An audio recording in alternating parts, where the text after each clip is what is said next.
Hello friends, स्वागत है आपका हमारी आज की नई वीडियो में। हमने अपनी लास्ट क्लास में एक टॉपिक डिस्कस किया था जिसका नाम था अकाउंटिंग साइकिल या प्रोसेस ऑफ अकाउंटिंग। हमने दोनों ही नाम दिए थे। अगर हम उस टॉपिक को accounting cycle point of view से देखते हैं तो फर्स्ट चैप्टर के हिसाब से वो कंसीडर किया जाएगा, और अगर प्रोसेस ऑफ अकाउंटिंग के पॉइंट ऑफ व्यू से उस टॉपिक को पढ़ रहे हैं तो अकाउंटेंसी +1 का एक 4th चैप्टर है जिसका नाम है process and bases of accounting. तो चाहे हम उसी हमारी लास्ट वीडियो को अकाउंटिंग साइकिल बोल लें या प्रोसेस ऑफ अकाउंटिंग बोल लें, सेम ही टॉपिक है। तो चाहे आप फर्स्ट चैप्टर के पॉइंट ऑफ व्यू से उसको कंसीडर कर रहे हो या 4th चैप्टर के पॉइंट ऑफ व्यू से, दोनों ही टॉपिक्स आपको कंप्लीटली क्लियर हो जाएंगे। अगर आपने अभी तक हमारी वो वीडियो नहीं देखी है तो प्लीज़ जाकर देख लें, मैं लिंक डिस्क्रिप्शन में दे दूंगा। और उसी टॉपिक को आगे कंटिन्यू करते हुए, process and bases of accounting को ही कंटिन्यू करते हुए आज हम बेसिस के बारे में जानेंगे और हमारा 4th चैप्टर कंप्लीट हो जाएगा। आइए देखिए बेसिस ऑफ अकाउंटिंग।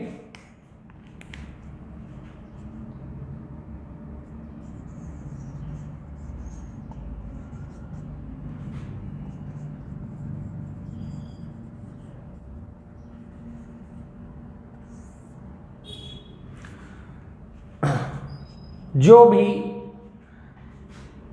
ट्रांजैक्शंस को अकाउंटेंसी में रिकॉर्ड करने का बेस होता है वो दो टाइप से हम रिकॉर्ड करते हैं। या तो हम रिकॉर्ड करते हैं on accrual basis,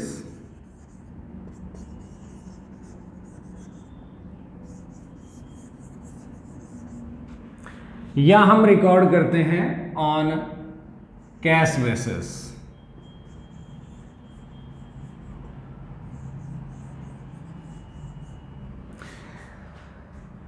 cash basis accrual basis क्या होता है, ये हमने हमारे अकाउंटिंग प्रिंसिपल वाले टॉपिक में, एक प्रिंसिपल है एक्रूअल कॉन्सेप्ट, उसमें डिस्कस किया हुआ है। जो भी एक्रूअल प्रिंसिपल या एक्रूअल कॉन्सेप्ट कहता है, सेम बातें ही एक्रूअल बेसिस में बताई जाती हैं। तो एक्रूअल कॉन्सेप्ट ये कहता है हमारा कि जब भी कोई ट्रांजैक्शन एक्रू हो, अराइज हो जाए, ड्यू हो जाए, तो उसे रिकॉर्ड कर देना चाहिए। कैश आने या जाने का वेट नहीं करना चाहिए। फॉर एग्जाम्पल, अगर आपने कोई क्रेडिट सेल्स की हैं तो आपको उसी दिन उस सेल्स की एंट्री पास कर देनी चाहिए, सेल्स मान लेनी चाहिए जिस दिन आपका सामान उधार पे बिका है। आपको ये नहीं सोचना चाहिए कि मैं इस सेल्स को सेल्स तब मानूंगा या इस ट्रांजैक्शन को मैं रिकॉर्ड तब करूंगा जब मेरे इस सेल्स वाले पैसे आ जाएंगे। एक्रूअल कॉन्सेप्ट में कहा जाता है कि जैसे ही ट्रांजैक्शन अराइज होती है, जैसे ही ट्रांजैक्शन हुई, आपको वो रिकॉर्ड कर देनी चाहिए इररिस्पेक्टिव ऑफ कैश रिसीव्ड और कैश पेड। ठीक इसी तरह एक्सपेंसेस के लिए भी है। अगर आपने किसी एक्सपेंस का बेनिफिट ले लिया है, एक्सपेंस हम उन्हीं आइटम्स को बोलते हैं जिनका बेनिफिट हम ले चुके हों, चाहे वो हमने कैश में पे किया है या नहीं। अगर बेनिफिट ले चुके हैं तो एज एन एक्सपेंस हमें उसको रिकॉग्नाइज करना पड़ेगा।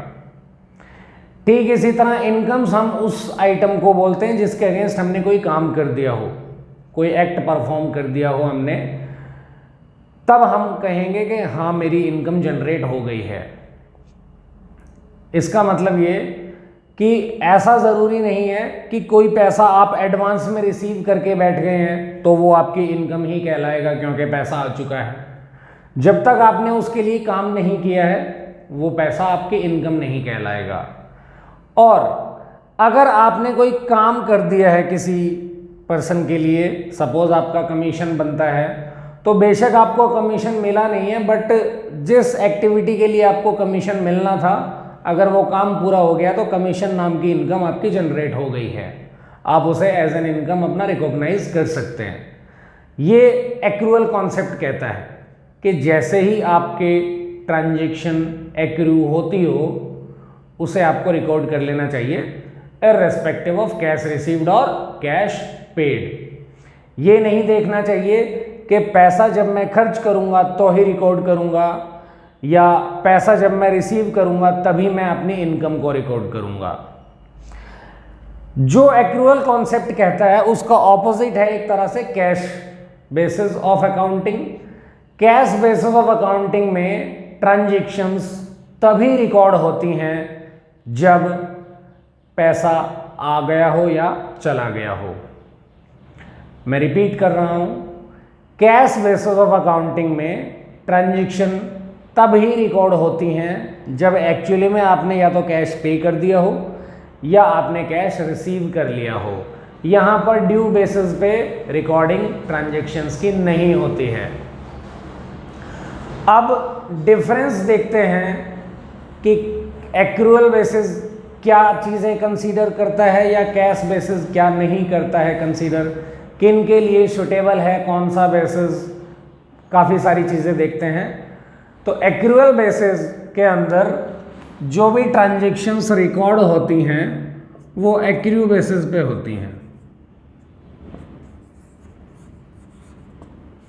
मतलब अगर आपकी इनकम है तो वो जैसे ही अराइज हो जाएगी रिकॉर्ड कर दी जाएगी, चाहे पैसा आपको रिसीव हुआ हो या नहीं। ऐसे ही एक्सपेंस, अगर आपका कोई एक्सपेंस ड्यू हो चुका है, बेशक आपने पे ना किया हो, वो एज एन एक्सपेंस रिकॉग्नाइज हो जाएगा, एंट्री करनी पड़ेगी आपको। बट कैश बेसिस के अंदर आप इनकम को या एक्सपेंसेस को रिकॉर्ड तभी करते हैं जब इनकम या तो एक्चुअली में रिसीव हो गई हो,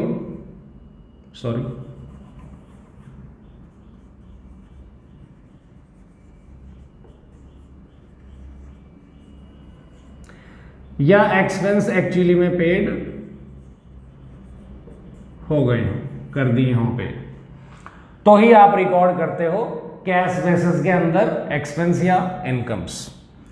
अब पूरा बिजनेस जो है जनरली उधार पे टिका हुआ होता है, हर टाइम पर कोई भी सारे पैसे लेके नहीं बैठा हुआ होता कैश में। तो ऑब्वियस सी बात है कि अगर आप कैश बेसिस फॉलो करते हैं तो बहुत सारी ट्रांजैक्शंस तो हमारी कैश में होती ही नहीं है। तो ये बेसिस अगर आप फॉलो करते हैं तो रिकॉर्ड जो है वो आपका इनकम्प्लीट रह सकता है, क्योंकि हर टाइम पे हर ट्रांजैक्शन कैश में ही नहीं होती। यहां पर सारी ट्रांजैक्शन का कंप्लीट रिकॉर्ड आपको मिलेगा क्योंकि एक्रू होते ही ट्रांजैक्शन रिकॉर्ड हो गई हैं।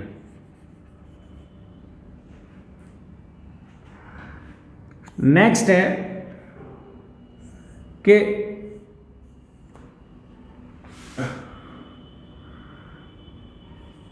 तीन चार वर्ड्स टर्म्स हैं हमारी जो हमने अपनी पिछली वीडियोस में भी डिस्कस की हैं, आउटस्टैंडिंग, प्रीपेड, एक्रूड और अनअर्न्ड। आउटस्टैंडिंग का मतलब होता है expenses which became due but not yet paid. Prepaid का मतलब होता है पेड इन एडवांस।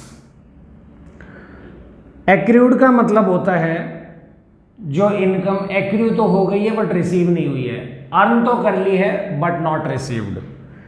अनअर्न्ड का मतलब होता है कमाई नहीं है अभी, पैसा मिल चुका है पहले, मतलब received in advance, received but not earned. अब अगर इन चीजों की रिकॉर्डिंग करनी हो तो कैश बेसिस इनको कंसीडर करेगा, sorry accrual basis, cash basis इनको कंसीडर नहीं करेगा। क्यों? कैश बेसिस मात्र ये देखता है पैसा आया या नहीं या गया या नहीं, कितना आया, कौन सी साल से रिलेट करता है, ये चीजें कैश बेसिस नहीं देखता है। सिर्फ कैश बेसिस में पैसा आने जाने की रिकॉर्डिंग होती है। यहाँ पर मैचिंग कॉन्सेप्ट फॉलो किया जाता है कि जो खर्चे इनकम करंट ईयर से बिलोंग करते होंगे उन्हीं की रिकॉर्डिंग होती है। तो आउटस्टैंडिंग का मतलब है जो ड्यू हो गया है पर पे नहीं हुआ है। बेशक पे नहीं हुआ है बट खर्चा राइज तो हो गया था, इसलिए ये यहाँ पर कंसीडर किया जाता है, इसी के अकॉर्डिंग रिकॉर्डिंग की जाती है ट्रांजैक्शन की। प्रीपेड, बेशक आज पे कर दिया बट खर्चे का बेनिफिट तो मिला ही नहीं है, बेनिफिट तो नेक्स्ट ईयर में मिलेगा, तभी हम इसको इन एडवांस पेमेंट कह रहे हैं। अगर ये इसी साल से रिलेटेड होता तो एडवांस वर्ड यूज ही ना करते हम, प्रीपेड। तो जब एक्सपेंस का बेनिफिट नेक्स्ट ईयर में मिलेगा तो क्यों ना इसको रिकॉर्ड भी नेक्स्ट ईयर में ही किया जाए, इसलिए यहाँ पे कंसीडर होगा ये कि रिकॉर्डिंग नहीं होनी चाहिए इसकी। ऐसे ही एक्रूड इनकम जो आपने अर्न कर ली बट रिसीव नहीं हुई है, तो अर्न अगर कर ली है तो वो एक्रूअल कॉन्सेप्ट के हिसाब से रिकॉर्ड होनी चाहिए, रिकॉग्नाइज होनी चाहिए एज एन इनकम। अनअर्न मतलब रिसीव्ड इन एडवांस। इनकम के लिए जो भी आपको एक्टिविटी परफॉर्म करनी है वो आप बाद में करेंगे, सपोज नेक्स्ट ईयर में करने वाले हैं वो आप काम, तो आज ही क्यों इनकम माने इसको, इसलिए इसको अनअर्न या रिसीव्ड इन एडवांस का नाम दे दिया जाता है। अब ये चीजें कैश बेसिस कंसीडर नहीं करता है, पैसा आया चाहे वो अगले साल का है चाहे इस साल का है, सब रिकॉर्ड कर देता है, पैसा आया और गया हुआ होना चाहिए बस। अब जो एक्रूअल कॉन्सेप्ट है, जो एक्रूअल कॉन्सेप्ट है वो कंपनी एक्ट के अकॉर्डिंग रिकॉग्नाइज्ड है।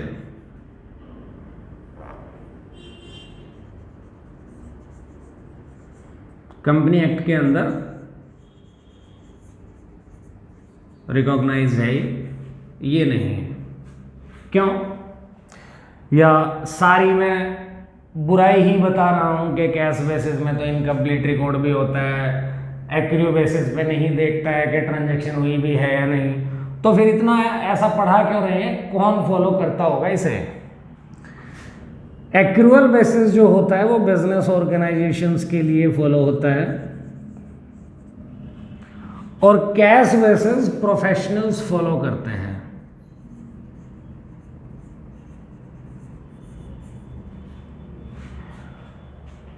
जो डॉक्टर्स, चार्टर्ड अकाउंटेंट्स, लॉयर्स, ये लोग जो होते हैं प्रोफेशनल्स, आपने देखा ही नहीं होगा कि ये कभी उधार भी करते हों।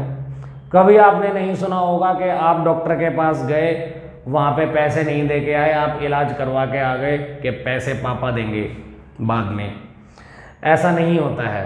इनका सारा काम कैश बेसिस पर ही चलता है, क्रेडिट पे इनका कुछ नहीं होता, अपनी फीस चार्ज करते हैं फिर काम करते हैं ये।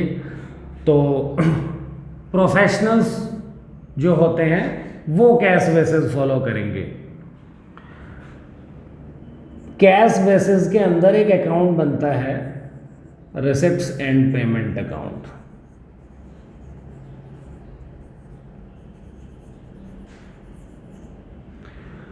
यहाँ हम profit and loss account, cash book वगैरह बनाते हैं, यहाँ पे रिसिप्ट्स एंड पेमेंट अकाउंट बनता है। रिसिप्ट्स एंड पेमेंट अकाउंट में दो साइड होती हैं, एक साइड का नाम रिसिप्ट्स, एक साइड का नाम पेमेंट्स।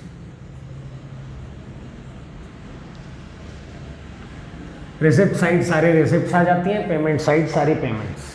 तो कैश बेसिस ओनली पैसा आना या जाना ही देखता है। एक बार समराइज कर लेते हैं, हमने क्या बताया है। एक्रूअल बेसिस जो होता है वहां पर ट्रांजैक्शन एक्रू बेसिस पे रिकॉर्ड की जाएगी, whether the cash is received और नॉट या कैश पेड और नॉट। अगर ट्रांजैक्शन ड्यू हुई है तो वो रिकॉर्ड हो जानी चाहिए। काफ़ी डिटेल में हमने अकाउंटिंग प्रिंसिपल के अंदर भी एक्सप्लेन किया है हमारे एक्रूअल कॉन्सेप्ट को। आप हमारी अकाउंटिंग प्रिंसिपल वाली वीडियो भी देख सकते हैं जाकर, लिंक आपको डिस्क्रिप्शन में मिल जाएगा। कैश बेसिस ये देखता है कि कैश आया है या नहीं या गया है या नहीं। कैश आने या जाने पे ही यहाँ पर ट्रांजैक्शन रिकॉर्ड होती हैं। अब बहुत सारी ऑर्गेनाइजेशंस ऐसी होती हैं जहां पर हर ट्रांजैक्शन कैश में पॉसिबल नहीं है। हर ट्रांजैक्शन अगर कैश में पॉसिबल नहीं है और हम कैश बेसिस फॉलो करके बैठे हों तो हम ये श्योरिटी नहीं दे सकते कि कैश बेसिस फॉलो करके कंप्लीट रिकॉर्ड आप मेंटेन कर पाएंगे, क्योंकि बहुत सारी ट्रांजैक्शन कैश में होती ही नहीं है, तो आप कंप्लीट रिकॉर्ड की उम्मीद आप नहीं रख सकते हैं। इसलिए हमने लिखा कि इनकम्प्लीट रिकॉर्ड आपका बनेगा यहाँ पर। फिर हमने देखा कि इसका लीगल स्टेटस क्या है। एक्रूअल कॉन्सेप्ट जो है वो कंपनी एक्ट के अकॉर्डिंग रिकॉग्नाइज्ड है, कैश बेसिस नहीं है। जो आउटस्टैंडिंग प्रीपेड एक्रूड और अनअर्न्ड के बारे में हमने बताया कि ये मैचिंग कॉन्सेप्ट के अकॉर्डिंग हम देखते हैं कि कौन सा एक्सपेंस या इनकम करंट ईयर से मैच करता है या कौन सा नहीं करता है, वो एक्रूअल कॉन्सेप्ट में कंसीडर किया जाता है। कैश बेसिस कुछ नहीं देखता है, सिर्फ पैसा आना या जाना चाहिए। अब कौन फॉलो करता है कैश बेसिस या कौन फॉलो करता है एक्रूअल बेसिस? तो कैश बेसिस प्रोफेशनल्स फॉलो करते हैं, उनका सारा काम नकद में ही चलता है, उधार नहीं करते हैं ये। बिजनेस ऑर्गेनाइजेशंस एक्रूअल कॉन्सेप्ट के पॉइंट ऑफ व्यू से चलती हैं। एक्रूअल कॉन्सेप्ट को हमने अपने अकाउंटिंग प्रिंसिपल में कहा था फंडामेंटल अकाउंटिंग एजम्पशंस का पार्ट होता है accrual concept. Fundamental accounting assumption means कि ये वो प्रिंसिपल्स थे जो फंडामेंटल अकाउंटिंग एजम्पशन में हमने कहे थे, 3 going concern, consistency and accrual, कि हर बिजनेस ऑर्गेनाइजेशन, हर बिजनेसमैन ये मान के चलता है कि ये 3 प्रिंसिपल तो वो फॉलो करेगा ही करेगा। उन 3 में से एक का नाम था एक्रूअल कॉन्सेप्ट, जो हमने यहाँ पे एक्रूअल बेसिस के अंदर बताया। तो पिछली वीडियो जो आपको लिंक हम डिस्क्रिप्शन में देंगे वो प्रोसेस ऑफ अकाउंटिंग या अकाउंटिंग साइकिल आप बोलें। आज आप बेसिस के बारे में हमने पढ़ाया आपसे, जिसमें आपको डिफरेंस के तौर पे हमने एक्सप्लेन करके दिखाया कि एक्रूअल बेसिस क्या होता है या कैश बेसिस क्या होता है। तो accrual concept, accrual basis, cash basis, process of accounting, उम्मीद है आपको जो 4th चैप्टर है हमारा अकाउंटेंसी का वो क्लियर हो जाएगा, जितना हमने आपको एक्सप्लेन किया है। अगर आप स्क्रीनशॉट लेना चाहते हैं तो ले सकते हैं।